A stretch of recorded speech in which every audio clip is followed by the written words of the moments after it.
All right, welcome everybody to another edition of our Digital Cafe. I hope you are all doing well today. We know there is a lot of fear and concern about what's happening with this spike of COVID, so we please urge you to wear masks. We hope you're doing safe. Know that you can always reach out to us for anything you need.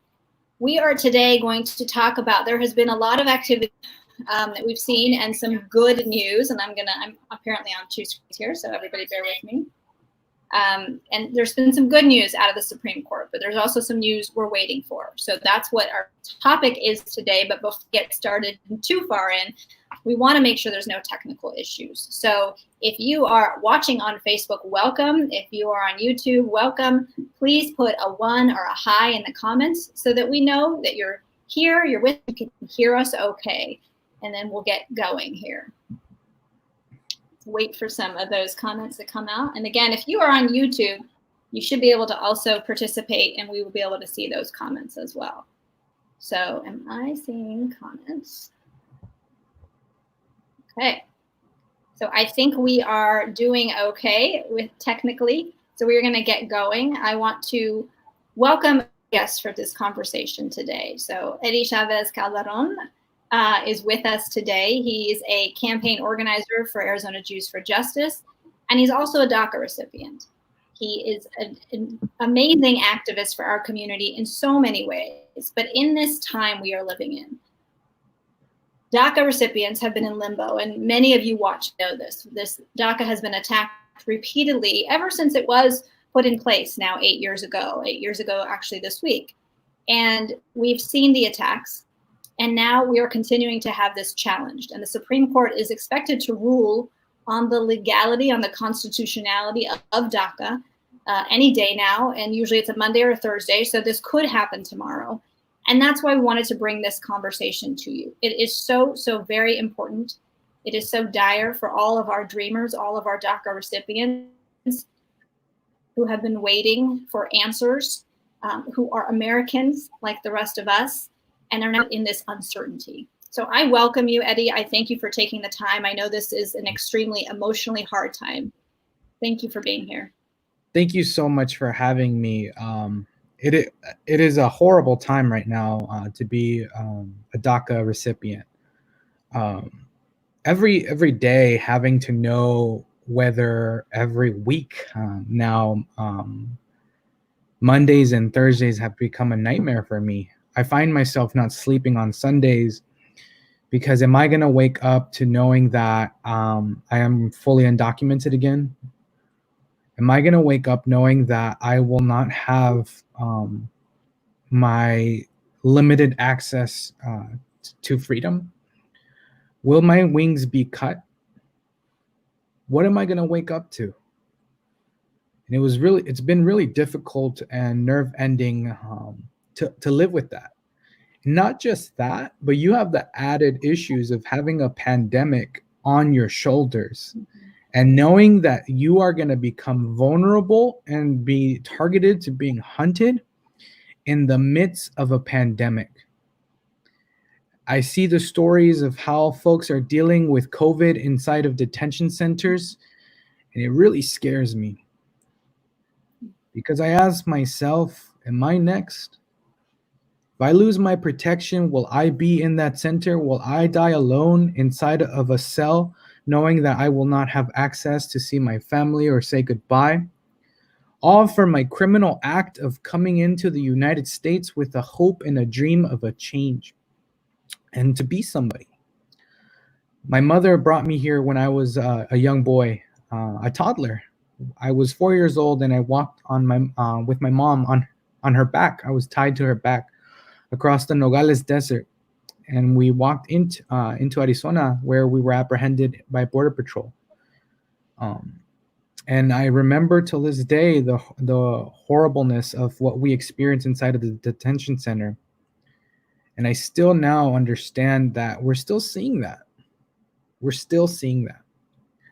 It's incredibly traumatizing to relive every single day right now, knowing that you can be targeted to being able to be just hunted and being sent into a detention center. DACA recipients are your neighbors. are your friends, are your teachers, are your healthcare workers. We're in this community. We build off of this community. I have devoted my career and life right now to serving and giving back into the community that has watched me flourish and grow. It's been an incredible honor to be in the United States, learn the culture, learn the language, acknowledge my friends, my family, and being able to hold on to who I am. But it's always been in the existence of who I am. The fact that I was never able to truly be a citizen, even though we have tried, and we still address the fact that there is no pathway to citizenship for folks who have come into the United States undocumented. It's still a broken system that has had years and years of being broken. So now we're looking at this fear of DACA and what can happen. And we're seeing that we either have this upcoming Thursday come by, or the next week we'll have Monday and the next Thursday after that. And we're truly looking at different scenarios of what could happen.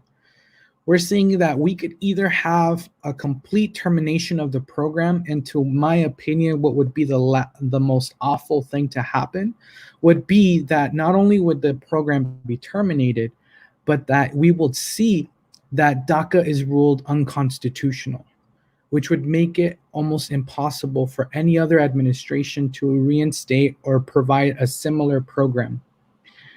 Where it would be incredibly difficult for us to go forth, and it would be a huge setback in migration justice in our communities. So we're living in a huge struggle right now of knowing what will happen. Every day I come home and I hold my partner tight, because I'm clinging on to the parts that I know are here and now, and I'm trying to find any sort of happiness in any sort of spot, holding on to my work and the amazing things that we're doing here, and try to make sure that I keep my mind off of these things. But at the same time, you just can't help it. You just can't help the looming presence. It's almost as if it was, imagine having a water filling up and you're just about here, right at your neck, and you don't know what to do. You don't know what to do. You don't know if the water is going to keep going. If it keeps going, you know that you have to act a certain way. But the fact is, you just don't know what's happening. I truly wish that we would just get a decision so that we can get it over with, and we could understand what to do and what steps need to happen. Mm-hmm. The thing that keeps me hopeful is the fact that we were here before DACA. Our parents were here before DACA. And we're going to continue to be here before DACA. And we're going to fight like no other to make sure that our communities are here, and that our communities fight for some sort of reform. Yeah. And thank you for sharing your story. I know that before we got on, you and I talked about, none of us can really imagine, uncertainty is something that affects all of our lives in different ways, but this is something where you just don't even know if you're going to lose the home that you know. And none of us can understand waiting for something like this type of decision. You described, because everyone will ask you, how are you doing? Mm-hmm. And you described that to me. Can you repeat that for everyone that's watching? How you answered that question? Because I think it's very powerful. Yeah, I've had very difficult time answering when I'm on a meeting or catching up with friends and family, and they ask you, how are you? Saying good isn't an appropriate answer to me anymore. It's a lie. What I say is that I'm floating. I'm floating, struggling to not drown right now. With the added pressure and the added water that is keeping afloat and trying to push me down, of a pandemic, of every day waking up and seeing our broken systems of oppression that continue to marginalize people. And every day we wake up to something new, whether it is that I wake up and see a new Black body passing at the hands of issues that have systemically been there for a historic time, or whether that be waking up to seeing somebody new who got deported or is in procedural processes to be deported. It's, I mean, all you can do is take a breath and try to float. Yeah. And you touched upon earlier a little bit about the different options. So obviously the one that we don't want to see, that, and we have to keep hope here. We have to be encouraged by what we saw with LGBTQ employment discrimination on Monday, that the right decision is going to come out of the Supreme Court. But another option that could happen is that they send this to Congress and they say, Congress, you need to take action and make this decision and get it done. So in that scenario, the House is on our side with this. We have a Democratic House. They've passed the DREAM Act. They're pushing for this. So this would come down to the Senate. And, you have an audience right now of activists themselves, of people that will make those phone calls and do that work. What can you tell them, in terms of what is the message here? If this does come to the Senate, how do we mobilize? What's next? I mean, I have a saying that I hold dear to my heart, and it's in Spanish, and I would love to share this, but my mom would always tell me, and I'll translate it. She would always say, "No hay mal que por bien no venga," which translates to saying, there is nothing bad that isn't followed up by something good. And I truly try to have hope in that, in the fact that if DACA were to be terminated by SCOTUS and then handed over to Congress, you're handing over 3.6 million lives over to our Congress that puts pressure on them to have to act, because we need change right now. And we need change that is a clean change, that doesn't put our parents in harm's way, that doesn't put funding for other systems to break families apart. We need a change that's a humanitarian change and look into it, followed by tangible systems that can have folks like me have access to citizenship. Now is the time to put pressure on our Congress, and not just in our House, but our senators, and even put pressure on our senators who don't necessarily agree with us. I had the amazing pleasure of going to DC and advocate for myself and hundreds of dreamers out. And we had tough conversations with folks who don't necessarily agree with the fact that I should have a 2-year permit. And we put pressure with them and we shared stories. Now it's time for us to act up and hold each other accountable. And when things really start to erupt, what is it that you're going to do? Are you going to call your members of Congress? Are you going to call your senators and put pressure on them? And again, it isn't just putting pressure on the folks who agree with us. It's putting pressure on the folks who don't agree with us and solidifying those who do, and saying and sharing stories. Because at the end of the day, we're seeing that SCOTUS is looking at this as almost as if it's a math equation, instead of bringing in the fact that we're talking about people's lives.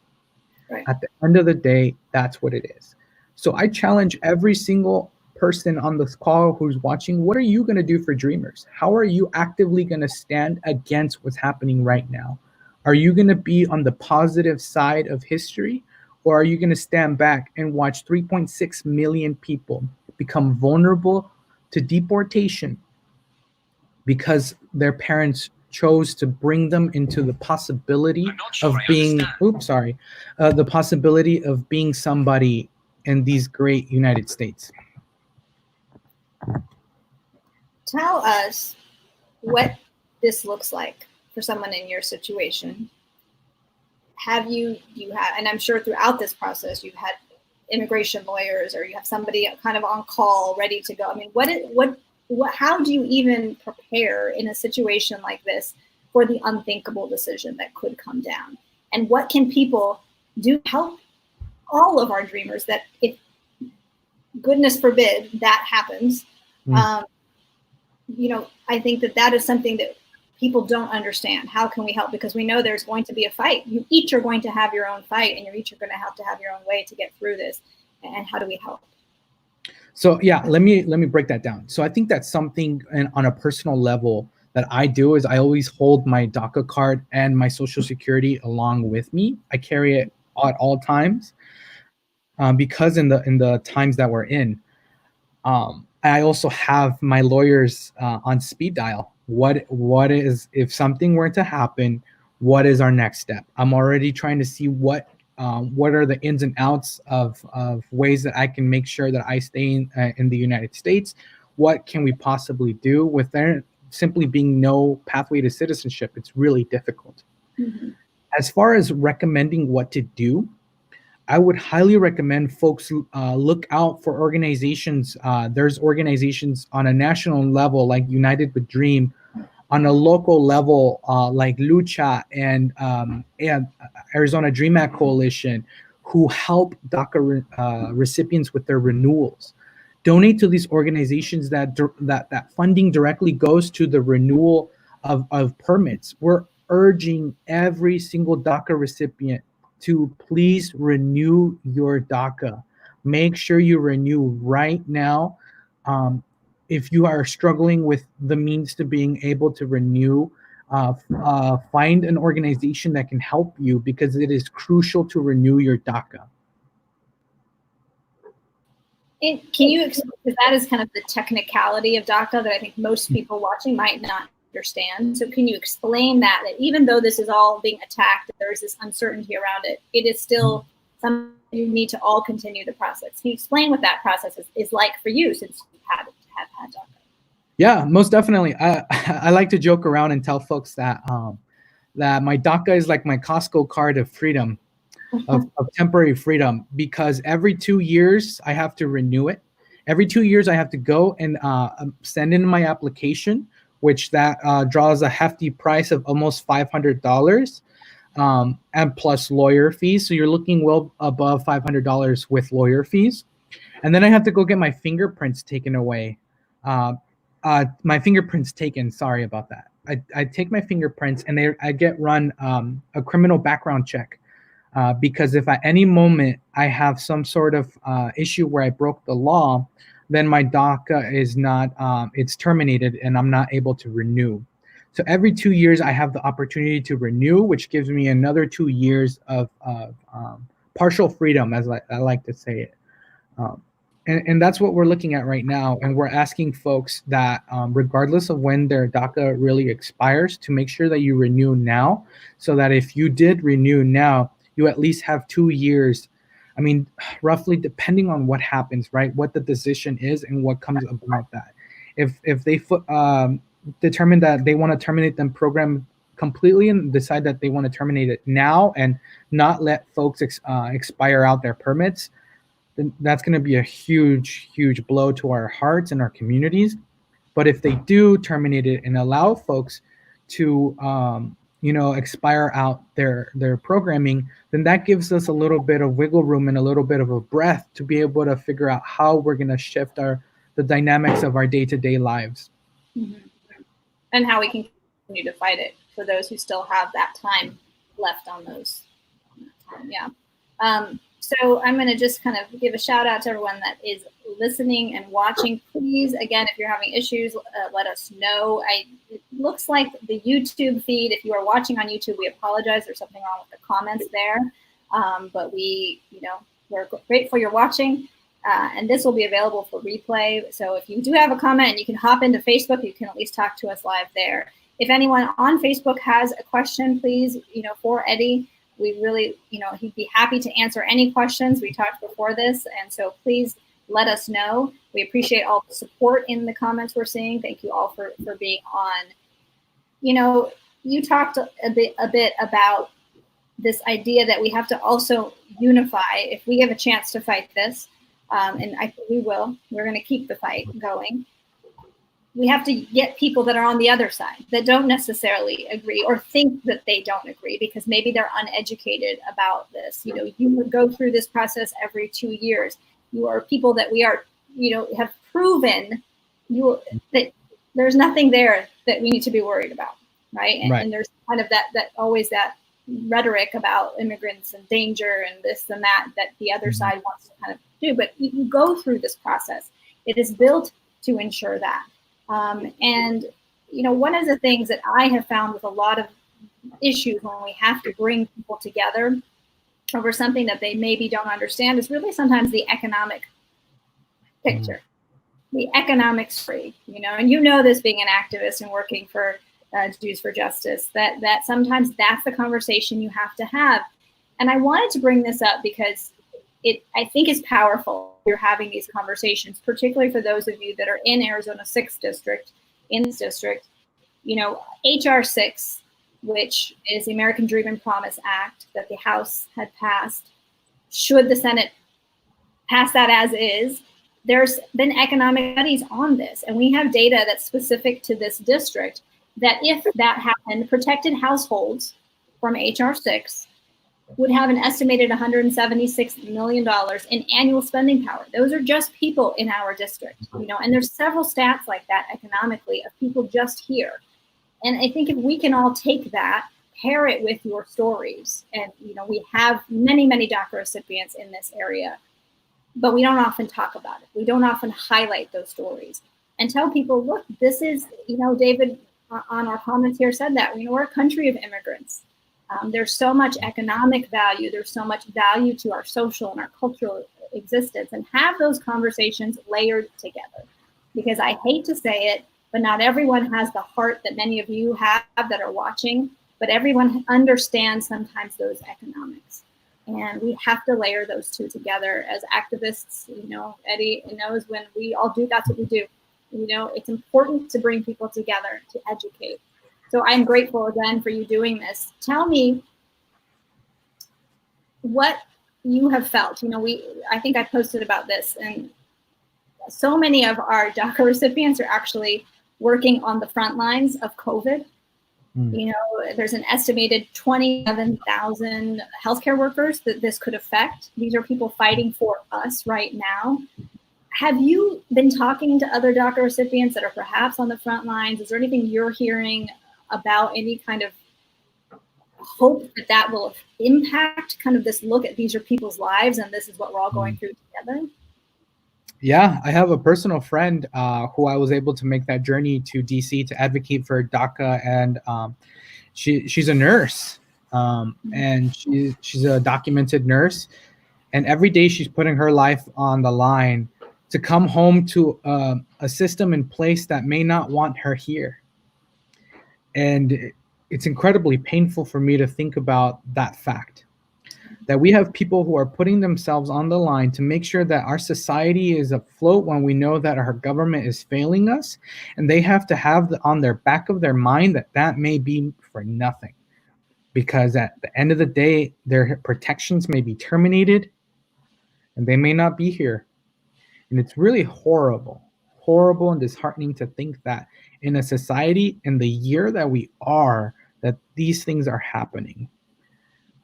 Because I truly believe in the spirit of the United States of America, in the spirit of diversity, and the spirit of overcoming, and the spirit of knowing that collectively as one we come together, and there isn't a single thing that we cannot overcome when we work together. And I truly hope and I cling on to that ideology, and I share it with all the rest of the healthcare workers who have DACA. I share it with the rest of our educators who have DACA. I share it with the community organizers, the lawyers, but I also share it with those workers who aren't doctors, those workers who work in regular 9-to-5 jobs, because we shouldn't stigmatize people for having the good immigrant initiative, that we're only looking for doctors and lawyers and engineers. We're looking for people. We're validating people who are hard workers and hard fighters. That's who we validate. That's who we are. We're a nation of immigrants, but we're also much more of that. We're a nation that's building upon reconstructing its history and reconstructing who we are right now, and really moving into a new stage of who we are. Yeah, it's something that I have found so telling of this time with the pandemic is how much it should bring us together and strip away those differences. And I think it has for a time. We're seeing it being politicized a little bit more now, but we're seeing that there's a spotlight on the stories of people in all different roles. and the people that are losing, you know, you look at people in hospitality, you look at people that are losing their jobs, we look at the unemployed, and, you know, we see how this impacts everyone. And it's been amazing to me, something that we've really taken initiative on, and you have as well with Arizona Jews for Justice, is bringing community together to support each other. Because if our government isn't going to be able to do that, or there's going to be those political conflicts, we have to help each other. This, to me, the story of Dreamers is a story of what we're all going through in some ways, which is we're neighbors. Our Dreamers are our neighbors. You're our fellow Americans. And you are so right that we just need to come together in this moment and stand together. And so we're here for you, Eddie, and I want you to know that, and to all our Daca recipients, we really are. And I know everybody watching is saying that as well, and feels that same way. Is there anything, you know, if there's any questions, guys, because we're not going to put Eddie through this for too long. I know how hard this is, and we're very grateful for you. And I know every day is difficult right now, but I do want to take any questions you have. You know, this moment in time is really a time that we can come together in so many different ways. We might all be virtual, we might all be on Zooms and these types of presentations, but we can activate. And we've shown that as a country, and we've activated before. So I believe that we can truly do this, and we will fight it. Eddie, is there anything else you want to share specifically while we kind of wait for people to get their questions in? Yeah, I saw my friend Stu over there. He's an angel. I love him. I think it's important that we share stories and we start to create bonds, because I think that the breakthrough and the divisiveness comes when folks fear what they don't know. Right. But when you break that and you start to build relationships with people, it's really hard to hate somebody that you get to know and that you start to create love and compassion for. It's really hard to do that.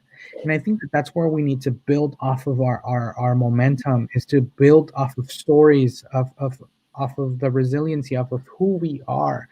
I can tell you that I may not be able to vote, but I can 100% guarantee you that I have community members that I know, I have friends, family who vote with me in mind. Who, when they're at that poll, when they're mailing out their ballot, they're voting with me, my mom, and hundreds of other undocumented folks who have struggled through broken policies for years. The way to make tangible change right now is through stories, through activism, and through our political advocacy, and making sure that we vote and we hold folks accountable. Yeah, and that is the plan.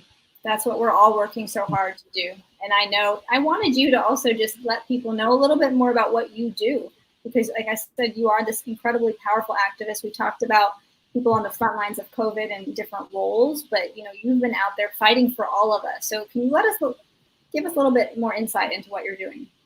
Most definitely. I've had the honor to work at Arizona Jews for Justice under the great teacher and mentor, Rabbi Shmuley Yanklowitz, who is a dear friend and has been able to be my spiritual anchor during these hard times right now.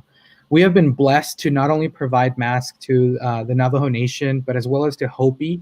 We've been blessed to be able to make hygienic packs for our homeless community right now. We're actually getting ready to provide more hygienic kits to our homeless communities down in Central Phoenix, who we're looking at triple digits, and they have no access to water or any hygienic needs.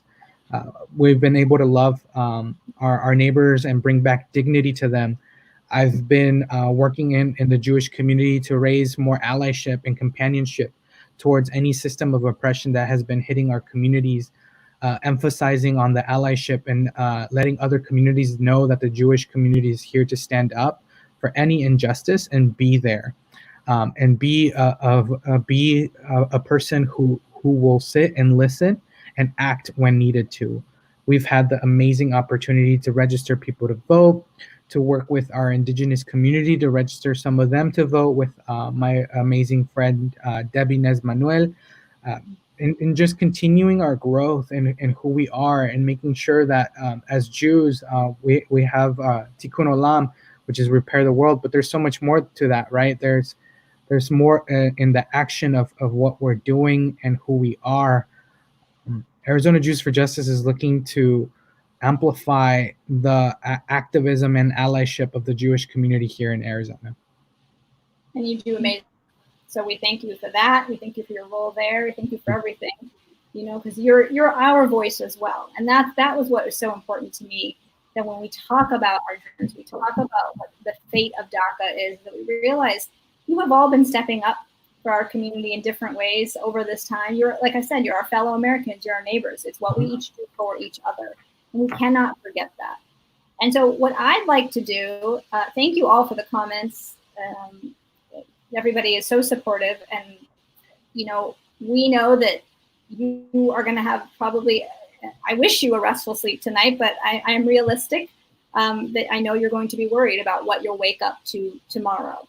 And so I'm going to ask everybody that's watching that as we wrap this up, if you would hold Eddie and all our DACA recipients in your thoughts, whatever it is you believe, whether it's a prayer or a thought, or like, you know, if it's just wishing him well, whatever it is, as we kind of cap this day and head into tomorrow, because we know that this, we can't imagine, but we know this is hard for you, and you know, we want to be supportive. So let's give Eddie our love and thank him. We're grateful. We're very, very grateful. I am positive that we're going to be talking to you soon about where do we go from here, because we still, you know, we need to pass the citizenship, and that's the conversation you and I are going to have next. And not anything other than that. Most definitely. Yeah. Most definitely. Yes. Yeah. So thank you all. I'm gonna, well, let me see if there's a question. There's just a lot of love. So, and I think you can see those, right, Eddie? Yes. Thank you, everybody. I appreciate you. All right. Well, thank you, everybody, for watching. Eddie, is there anything you want to close out with? I think folks should know, send your love to dreamers, but send it overwhelmingly to the undocumented community, to folks who never even had access to DACA, to our moms who are just blessed that we have the ability to have DACA. Send blessings to all the undocumented community that is now going to be impacted again. And I want folks to know that DACA was brought upon through the struggle and fight of every single community working towards any sort of immigration reform. And DACA came about when folks were told that it wouldn't even be a possibility. So we were here before DACA, we will be here after DACA, and we will make the new systems that work for all of our communities. Thank you. There I am. Sorry. Thank you, Eddie.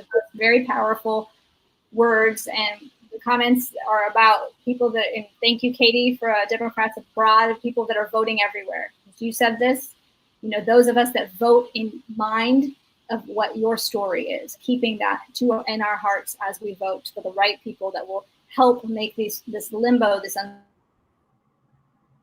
no longer. And so everybody, please make sure you are registered, that you bring along one friend to the polls. Both we have a primary in August, we have election, a very critical election for our country in November. Bring one friend, one person that hasn't voted before, that didn't turn out, that isn't sure. Bring them along. Make sure they're signed up for Pebble. Those dates are starting to come up. You know, we will put some stuff in the comments, and I think all of you watching know this, but it's always bears repeating that if you can bring 1 to 2 friends along, it makes the biggest difference. Turnout is critical. There are more like-minded individuals than we realize. We just have to reach them. So thank you again, Eddie. Thank you, everybody that is watching. If you have questions, you can reach out to us, and we'll put you in touch with Eddie, if that's okay, Eddie. Yeah, of course. We'll have this available as a replay as well. So thank you all. Have a wonderful evening, and we're thinking of you. Thank you so much. Blessings, everybody.